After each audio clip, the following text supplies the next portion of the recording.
It's another making day, and today I am making apple jelly from apple scraps.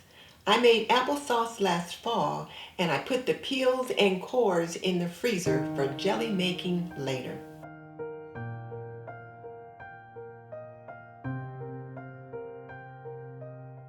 To get started, I took the apple scraps out of the freezer.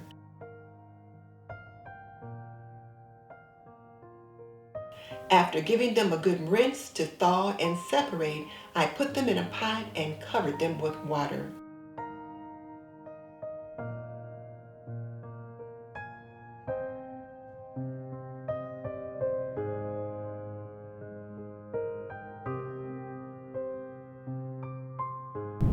Then I set the apple scraps on the cooktop to extract the juice.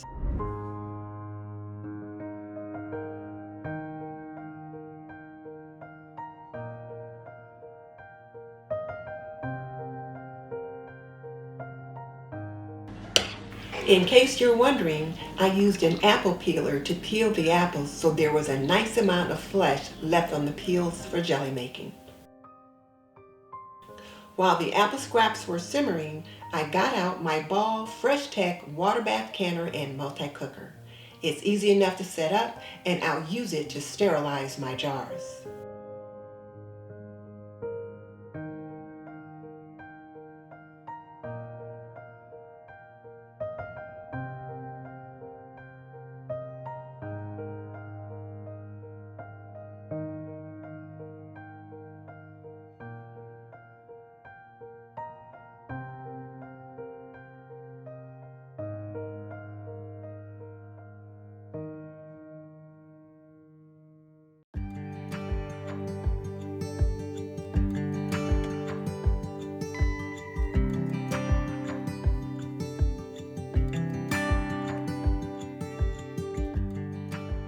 You'll notice I'm being particular about where I set the canner. It's important to set the canner up with the spigot over the sink because once you get it filled with water, particularly hot water, it will be very difficult to move. And you'll want to be able to drain the water from the canner without having to worry about lifting a pot full of hot water. So placing the canner where you plan to use it is important.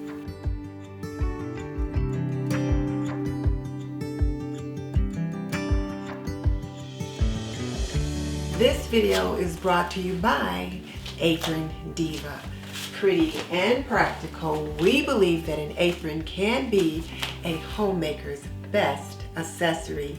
Visit us at www.aprondiva.com.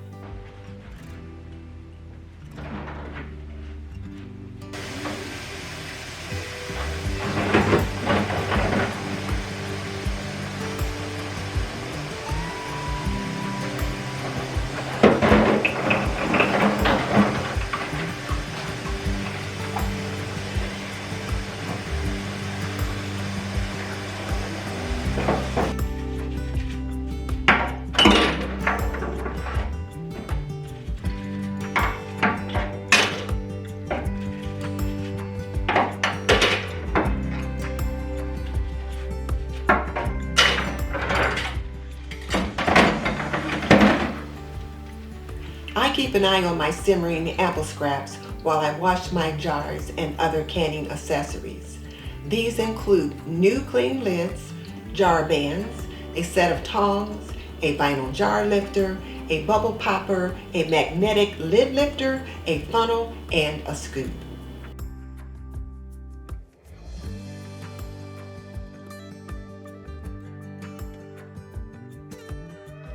Once I get them washed and rinsed, I lay them out on a clean towel so I've got easy access to them. I'm sorry about the change in lighting. I'm not sure what's going on with my camera today, but it seems to want to fade to black.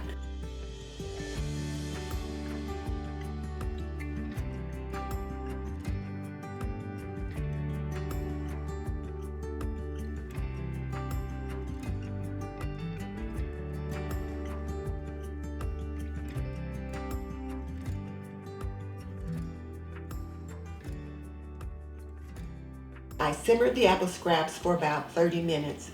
I wanted to make sure the apple pieces were soft and that I'd extracted as much juice as possible.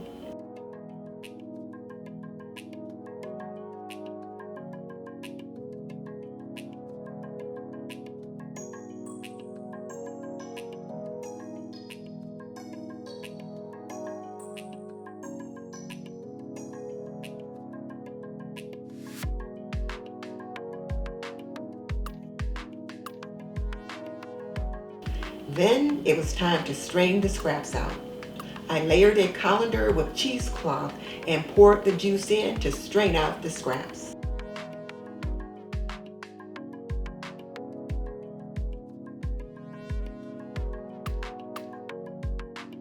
I pulled up the corners of the cheesecloth to make a bag and lift out the scraps. Please note that I did not squeeze the bag of scraps to extract more juice. That will make for cloudy jelly, so don't squeeze the bag. Just set it aside on a plate or bowl, and if more juice drains out, it's all good.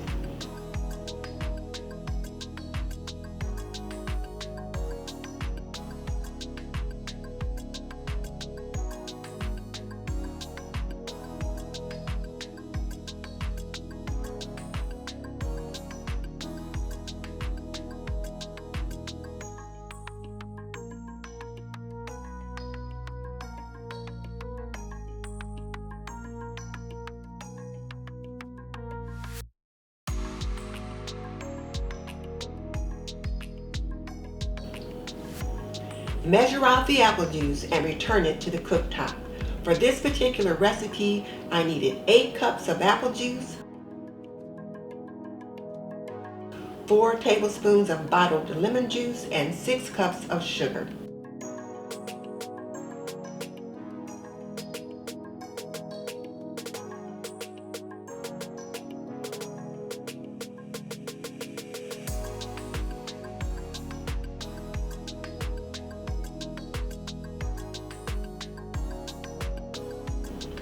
Bring it to a boil while stirring constantly.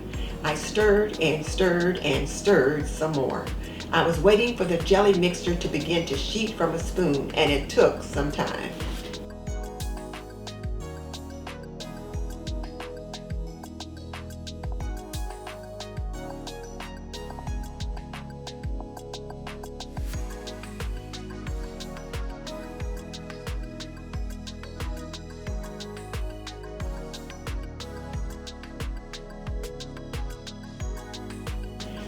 In the meantime, I put the jars into the water bath for sterilizing. Plus, I wanted to be able to put hot jelly into hot jars.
Once the jelly mixture is thick enough to sheet off the spoon, I removed it from the heat and got my jars out of the water bath. I'm sorry I didn't capture the sheeting action, but once it got there, I was moving quickly and just forgot to turn the camera back on.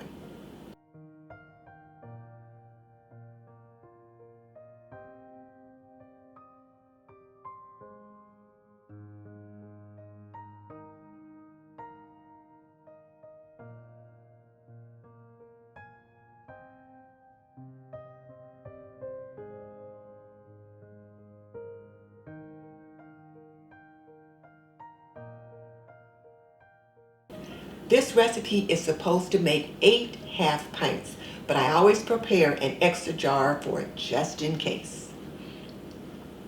The jars are filled, leaving 1/4 inch headspace. That means there's about 1/4 inch between the top of the jar and the top of the jelly. My new funnel makes this easy since the markings are right on the funnel.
Another important step is to remove any bubbles, and I do this with a bubble popper. You just run it around the sides of the jars to release any air or any bubbles that might have formed when you poured the jelly into the jars.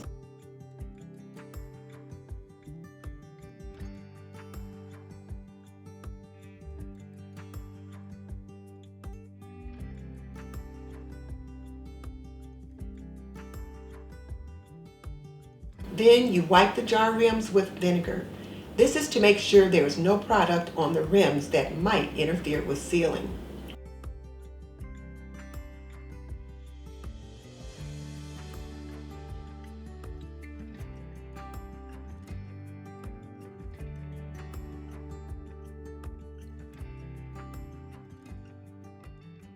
Then you put on new clean lids.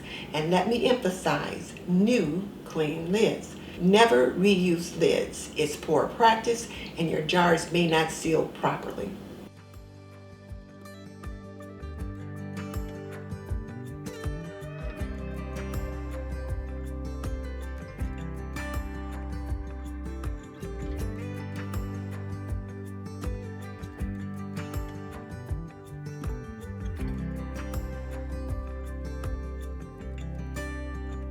Once the lids are in place, apply the bands, and you apply the bands just finger tight. Don't crank them on. This allows for the evacuation of air during processing.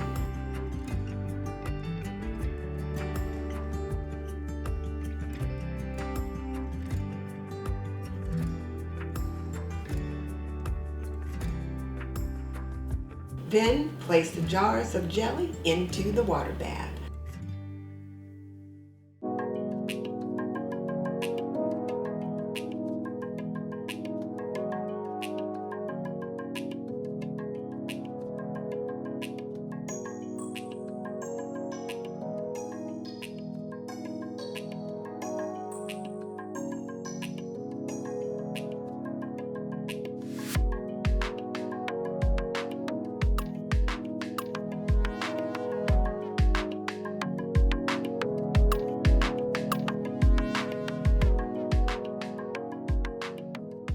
Put the diffuser in and put the lid on.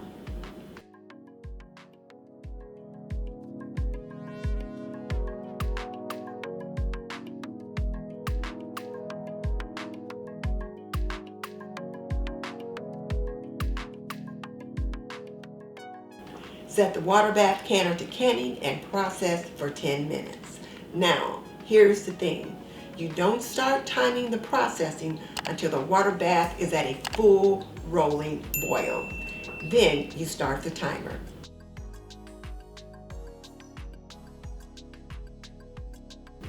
Once the processing is complete, turn the canner off. Wait about 5 minutes, then remove the jars from the canner.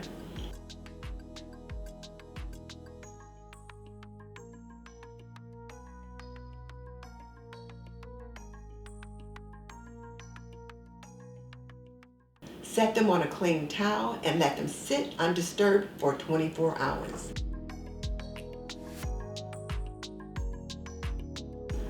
Listen for the pop to let you know that the jars have sealed. Jars that don't seal, set in the refrigerator and use right away.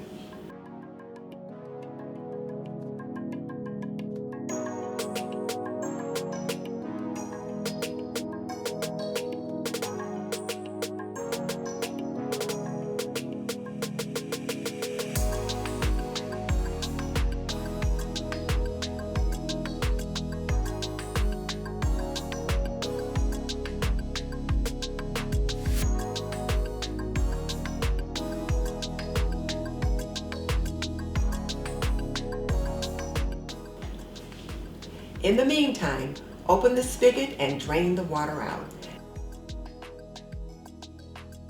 There will be about an inch or so of water below the level of the spigot, so you will need to tip the pot to get that out. Wipe the pot out and put away your canning equipment until next time.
So now that you've learned how to make and preserve apple jelly, click or tap the link on the screen to join me for another making day where I show you how to make strawberry top syrup and chili sauce.